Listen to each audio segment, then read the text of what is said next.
এপিসোডের শুরুতে আমরা দেখি কাকুজি, যিনি প্রিন্সিপাল ইয়াগার সঙ্গে কথা বলছেন।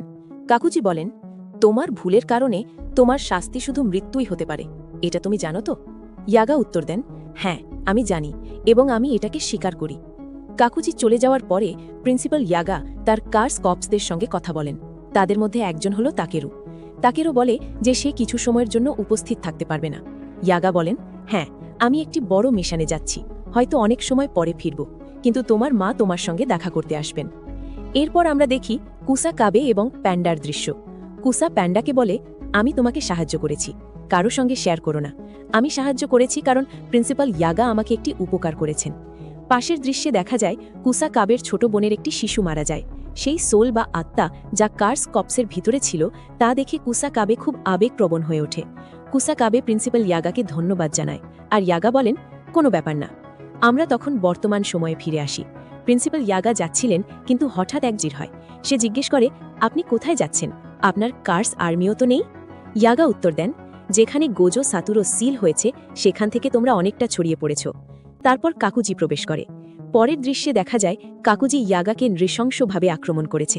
ইয়াগা তখন সব বলে, কিভাবে সে প্যান্ডা তৈরি করেছে এবং 3টি সোল তার মধ্যে ঢুকিয়ে সবকিছু কন্ট্রোল করেছে। কাকুজি প্রশ্ন করেন, কেন এতদিন এসব আগে বললেনি? তোমার এক্সিকিউশন বন্ধ হতে পারত।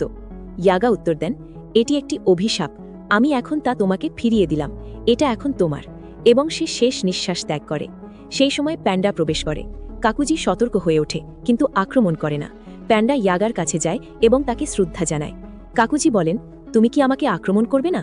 প্যান্ডা উত্তর দেয়, প্যান্ডারা আক্রমণ করে না, তুমি তোমার কাজ করেছ, আর মনে রাখো প্যান্ডারাও কাঁদে। প্যান্ডা তখন জোরে কেঁদে ওঠে। এরপর আমরা দেখি ইউজি এবং মেগুমির দৃশ্য। ইউটা তাদের হাকারির অবস্থান জানিয়েছে, তারা সেখানে যাচ্ছিল।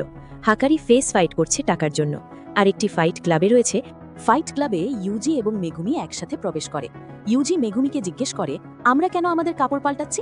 মেগুমি বোঝায়, হাকারে জুজুৎসু হাই থেকে এসেছে, কিন্তু এখন তাকে জুজুৎসু হাই থেকে বের করে দেওয়া হয়েছে। যদি আমরা জুজুৎসু হাই থেকে যাই, সে আমাদের সঙ্গে কাজ করবে না।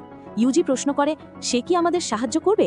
মেগুমি বলে, হ্যাঁ আমি মনে করি, কিন্তু ইউথা সেনপাই ওকে নিয়ে খুবই আত্মবিশ্বাসী। তাদের সামনে দুজন লোক আসে। একজন আক্রমণ করতে যায় এবং জিজ্ঞেস করে, তোমরা এখানে কি করছো? মেগুমি উত্তর দেয়, আমি ফাইট ক্লাবে এসেছি। সামনের লোক আবার এক হলিউড রেফারেন্স দেয়, তুমি ফার্স্ট রুল ভঙ্গ করছো, আমরা ফাইট ক্লাব নিয়ে কথা বলি না। তোমরা কিভাবে জানলে? মেগুমি বলে, আমি একজনকে মারার মাধ্যমে এই তথ্য পেয়েছি, এটি প্রায় 1 মাস আগে। একজন পাশে থাকা ব্যক্তি বলে, কাণ্ড 1 মাস ধরে মিলছে না, অর্থাৎ এটি সত্য। এরপর তাদের হায়ার আপসের ফোন কল আসে, বলা হয় তাদের দুজনেরই আসতে দিতে। ইউজি ভাবছে সে এখন একটি সিক্রেট মিশনে এসেছে, হাকারিকে চেনে না, তাই নিজের মুখ বন্ধ রাখাই ভালো। পরবর্তীতে দুজনকে একত্রিত করা হয়। ইউজি বলে, কোনোভাবে হাকারিকে আমাদের পক্ষে আনতে হবে। মেগুমি বলে, হ্যাঁ হাকারিকে আমাদের পক্ষে আনতে হবে। ইউজি আরও বলে, যদি শেষ পর্যন্ত কোনো সাহায্য না থাকে আমাদের শক্তি ব্যবহার করতে হবে। মেগুমি বলে, না আমরা সেটা করতে পারি না, আমাদের সাহায্য দরকার আমার বোন তাসমাকিকে বাঁচানোর জন্য। ইউজি বলে, ঠিক আছে, আমাদের বুঝে কাজ করতে হবে।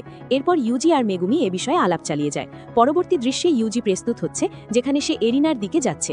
সামনে সেই লোক উপস্থিত হয় এবং বলে, তুমি শুধু তোমার র পাওয়ার ব্যবহার করো, অন্য কিছু না। ইউজি জিজ্ঞেস করে, কেন? লোকটি বোঝায়, ফাইটে যারা আসে তারা কার্জ এনার্জি দেখতে পায় না বা ব্যবহার করতে পারে না, দর্শকদেরও মজা হবে না যদি কিছু দেখা না যায়। লোকটি বলে, হ্যাঁ এটি ব্যবসা, তুমি তো এখানে টাকা উপার্জনের জন্য এসেছো। ইউজি উত্তর দেয়, হ্যাঁ সত্য। লোকটি বোঝায়, যদি ফাইটার ভালো লেগে যায় তাকে নিয়ে স্ক্রিপ্টেড ম্যাচ করা হবে, এতে আরও বেশি টাকা এবং এন্টারটেইনিং ম্যাচ হবে। ইউজি বলে, অতএব এটি আমার সুযোগ। লোকটি উত্তর দেয়, হ্যাঁ এটি তোমার চান্স, তোমার প্রতিপক্ষ হবে প্যান্ডা। ইউজির পুরো নাম হলো ডেঞ্জারাস ফায়ারবোল্ট গেট ইউজি ইটাদোরি, আর প্যান্ডার নাম শুধুই প্যান্ডা। প্যান্ডা এমন একটি চরিত্র যা ওঠে, বসে, খায় এবং কথা বলে। ফাইট শুরু হয়। হাকারির দৃশ্য দেখানো হয়। সে বলে, আজকাল ফাইটগুলো খুবই বিরক্তিকর হয়ে গেছে, সবকিছু প্রেডিক্টেবল। সামনে একটি মেয়ে আছে, সম্ভবত তার গার্লফ্রেন্ড, যার নাম কিরা। সে কিরাকে বলে, আজকাল ফাইটগুলো একেবারেই মজা দেয় না। প্যান্ডা সহজেই সেই শিশুকে মেরে ফেলবে, এখানে কোনো সন্দেহ নেই। কিরা বলে, ম্যাড তুমি এবার ভুল বুঝছো। ইউজি এবং প্যান্ডা দুজনেই ফেক অ্যাক্ট করছে, তারা লড়াই করছে এবং কথাবার্তা চালাচ্ছে। ইউজি জিজ্ঞেস করে, তুমি কি এখানে হাকারির জন্য এসেছো না? প্যান্ডা উত্তর দেয়, হ্যাঁ আমি তার জন্যই এসেছি, সে আমাকে চেনে, আমি এখন পর্যন্ত তাকে দেখিনি। প্যান্ডা ইউজিকে বোঝায়, এটা সবকিছু জানো। ইউজি বলে, হ্যাঁ আরেকটি সমস্যা আছে, একজন 3rd ইয়ার, নাম সোসার কিরা, তাকে সাবধানে থাকতে হবে। ফাইনালি ইউজি প্যান্ডাকে ফেক পাঞ্চ মারছে, ফলস্বরূপ প্যান্ডা হারায়। বিজয়ী হিসেবে ঘোষণা করা হয় ইউজি। এরপর হাকারি তার অ্যাসিস্ট্যান্টকে কল করে ইউজিকে ডেকে পাঠায়। হাকারি বলে তার সঙ্গে আমি একটি ভালো স্ক্রিপ্ট লিখতে পারি। অ্যাসিস্ট্যান্ট জিজ্ঞেস করে অন্য ছেলের কি হবে। হাকারি বলে তার উপর নজর রাখো, সিকিউরিটির জন্য কিরাকেও পাঠাবো। কিরা জিজ্ঞেস করে তুমি আমাকে কেন পাঠাচ্ছ। হাকারি উত্তর দেয় আমার আগের গার্লফ্রেন্ড আমার পুরো ডেবিট কার্ড খালি করে দিয়েছিল, এবার আমি এই সুযোগ দেব না। এরপর বাইরে মেগুমি এবং প্যান্ডার দৃশ্য দেখানো হয়। প্যান্ডা বলে ভালো হয়েছে, তোমরা দুজনেই এখানে এসেছো। মেগুমি জিজ্ঞেস করে হাকারির সঙ্গে দেখা হয়েছে। প্যান্ডা উত্তর দেয় না, এটি একটি মনিটর রুম যেখানে কিরা একটি প্রযুক্তি ব্যবহার করেছে। আমি যতই কাজ যাবার চেষ্টা করছি সে আমাকে দূরে ঠেলছে, যেমন গোজোর ডোমেইন। এবার ইউজি এসেছে যা তাদের অনেক সাহায্য করতে পারে। মেগুমি প্যান্ডাকে জিজ্ঞেস করে এখানে কত গার্ড আছে। প্যান্ডা বলে মোট 6। ইউজি মিথ্যে বলতে পারবে না, সে খুব অদ্ভুত। মেগুমি মন্তব্য করে মিথ্যে বলতে তার খুব সমস্যা হয়, আমি বুঝতে পারছি না সে কি করবে। ইউজির দৃশ্য দেখানো হয় যেখানে সে তার প্রতিপক্ষদের পরাস্ত করে নাচছে এবং খুব খুশি। এই সময় কিরা আসে হাকারির কাছে নিয়ে যাচ্ছে, বলে হাকারি খুবই প্যাশনেট, তুমি বুঝবে। ইউজি প্রবেশ করার সাথে সাথেই হাকারি সামনে দাঁড়ায়।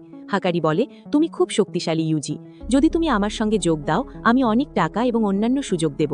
ইউজি জিজ্ঞেস করে টাকা এবং অন্যান্য সব। হাকারি ব্যাখ্যা করে যদি আমরা জীবনে কোনো কিছুতে পুরোপুরি নির্ভরশীল হয়ে যাই কিন্তু তার রিস্ক খুব বেশি থাকে তাহলে আমরা বিপদে পড়তে পারি। অনেক মেয়েরা আমাকে এই কারণে ছেড়ে গেছে। ইউজি উত্তর দেয় তুমি খুবই স্মার্ট, আমি ধরে নিয়েছিলাম তুমি দ্রুত বুঝবে। হাকারি তার আসল পরিকল্পনা জানায় আমি আমার ফাইট ক্লাবকে অনেক এগিয়ে। ইউজির ফোন রিং হওয়া শুরু হয়। হাকারি ইউজিকে ড্রিঙ্ক নিতে বলে। ইউজি বলে তবে অ্যালকোহল নয়। হাকারি জিজ্ঞেস করে তুমি কি জানো গোজো অ্যালকোহল সহ্য করতে পারে না। ইউজি প্রশ্ন করে গোজো কে। হাকারি উত্তর দেয় পৃথিবী জুড়ে এমন কেউ নেই যে গোজো সম্পর্কে না জানে। তোমার জুজুৎসু হাই পাঠিয়েছে তাই তুমি আমাকে ধরতে এসেছো। এই ঘণ্টা বাজার মানে কিছু গড়বড় আছে, কিরার সিগন্যাল। পরিশেষে হাকারি ইউজির ওপর আক্রমণ করে এবং বলে আমার প্যাশন শেষ হয়ে গেছে, এবার আমি দেখাবো। এখানেই এপিসোড শেষ হয়।